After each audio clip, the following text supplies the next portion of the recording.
Sumasakit yung braso ko eh, kaya binalik ko yung sling ko. Grabe yung nangyari sa inyo sa Baguio, no? Oo nga eh. Pero, alam mo, buti na lang talaga nandun si Elias. Kasi kung wala siya doon, baka kung ano nangyari sa amin. Elias na naman, tinan mo to. Bakit? Wala yun, ano ka ba? Ano mo Pretty? ulitin ko, Elias? Elias. Elias.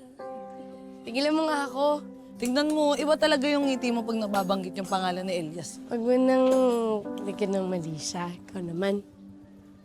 Uy, Oka. Yung nagawa mo. Ha? Eh, ito kasing motor ko eh. Oh, Pudpud na yung mga gulong, mukhang palitin eh. ay, naku. Kailangan mo ba talagang palitan? Bakit? Ano ba mangyayari? Oo, kailangan na siyang palitan kasi pag hindi pinalitan yan, may tendency pagka nagmamaneho ko sa daan, mabutasan yan o madulas, sumabog, maging sanhi ng aksidente, di ba? Uy, wag naman sana, knock on wood. Knock on wood, ba't sa ulo ko? Ano ka? Eh, gusto ko lang sabihin sa'yo na huwag ka sana maaksidente. Ganon? Oo. So, meaning to say is, nag-aalala ka. Siyempre naman. Nag-aalala ka, so concerned ka. Oo nga. Kinikilig ako dito. Ano naman eh. Palitan mo na kasi yan. Oo nga, ako ka. Dali na. Yun nga problema eh. Ano yung problema? Gusto ko ng palitan, kaya lang, ala naman akong pera dito. Yung huling pera ko nun, pinamasahin natin papunta doon kay tatay eh. Ay? Tapos, siyempre, yung tatay ko, di ba, may lupa na binibigay sa akin. Hmm. Hindi ko siyempre tinanggap dahil, ano ako, buhay pa yung tatay ko kaya. Gusto mo, pautangin na lang kita. Huwag mong gagawin yan. Huwag. Pretty wag. Hindi ko mo magandang lalaki ko. Ano? Papautangin mo na ako. Aray ko!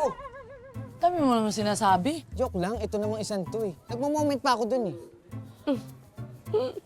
Siyempre nakakahiya sa'yo. Hindi, okay na yan. Okay lang ako. Sure ka. Oo. Actually, Bane, Pretty, may pera naman talaga ako. O, nasaan? Kaya lang, natandaan ko, nasa pautangan. Almost 1 year na siya. Wow. Ayun, natandaan ko na. Oh. Sayang nga eh. Oh, bakit naman? 5,000 pa yun. 5,000? 5,000. Grabe naman, ang laki naman ng 5,000. Sino bang umutang sa'yo? Si Lorna. Ay, Si Lorna? Si Lorna.